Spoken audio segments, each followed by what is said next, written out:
You guys loved the bronze smoky eye that I did recently. Today we are inspired by this creator to do this big doe-eyed look. Let's get started. The first thing that she does is use a technique called draping, where she takes the crease and connects it to the blush so that this is all one side. And I'm not using the same products that she used. I'm using Science of Pretty, but this concept is the same. We're going to lay some color down in the crease, and instead of my usual rainbow shape, I'm going to just take it out and connect it to the blush that I have on my face. Let's do the other side. This is just a medium fluffy brush that is good for eyeshadow. It could look like a lot of different brushes. It doesn't have to be this one, so don't get hung up on which brush you're using, but do get hung up on this blush because it is the perfect color for this draping process. The next thing we're going to do is darken the outside corner. I'm going to take just the littlest bit of our dark concealer and put that at the outside corner in a little bit of a V shape, and then kind of blend it out and drag it along the lash line for a little bit of definition around the eyes. You can see immediately how much more elongated this eye looks than this eye. So we are going to open up both eyes though. In the end, it's going to give a very open doe-eyed look, but adding length and width and just increasing the eye shape in general is a very good look for some. It's not a look that I usually do, but it is something you should try and decide if it's for you. Now with the leftovers in this brush, I'm going to take this into the crease and just darken the crease a little bit, starting from the outside and pushing in, but I'm not going all the way in like I usually do. This is just going to continue to blend that color and make it look really seamless. You shouldn't be able to tell where one color starts and the other one stops. Then if there's anything left on that brush, we'll take it down and just do about halfway on the bottom lid, just to darken that bottom lash line a little bit. The brush I'm using is just a short little detail brush. You could use a liner brush, you could use even a lip brush. It just needs to be fairly small so that you can do the detail work. Now I'm going to take our light concealer to get this light inside eye look, and we're going to use a brush that's also fairly small and with a little bit of a point to it that's going to help us get into that inside corner. So I'm just going to pull off of the lid. This is really powerful stuff. These are pro products.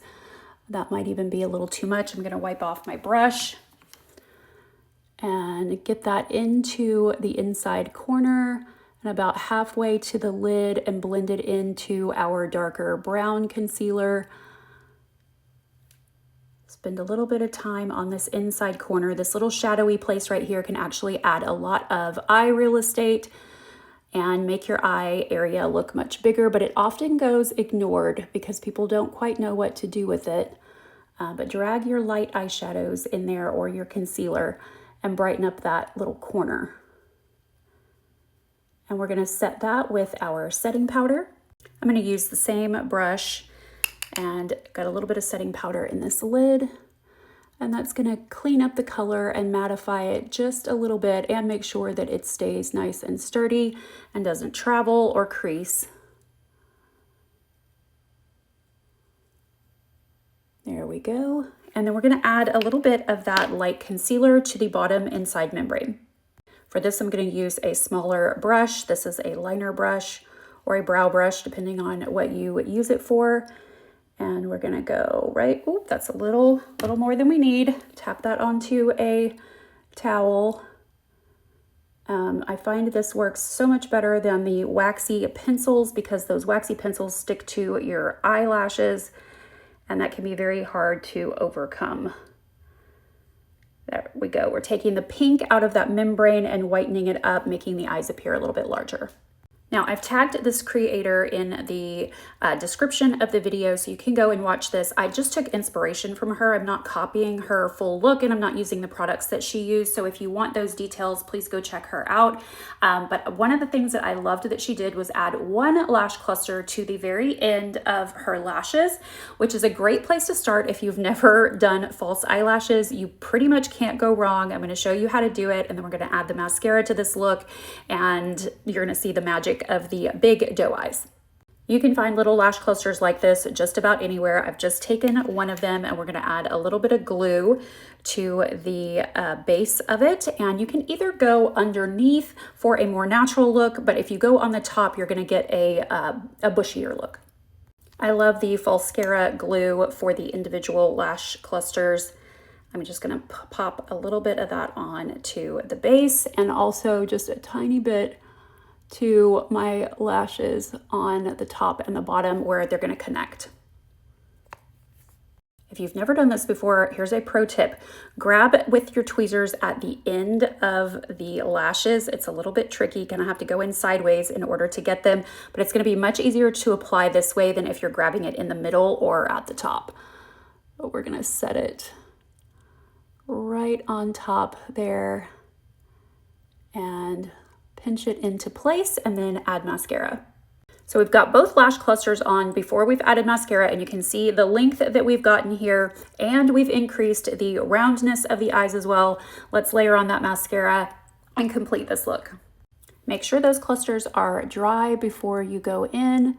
We'll start at the base and start pushing the lashes that are mine toward the little cluster to make them look as seamless as possible.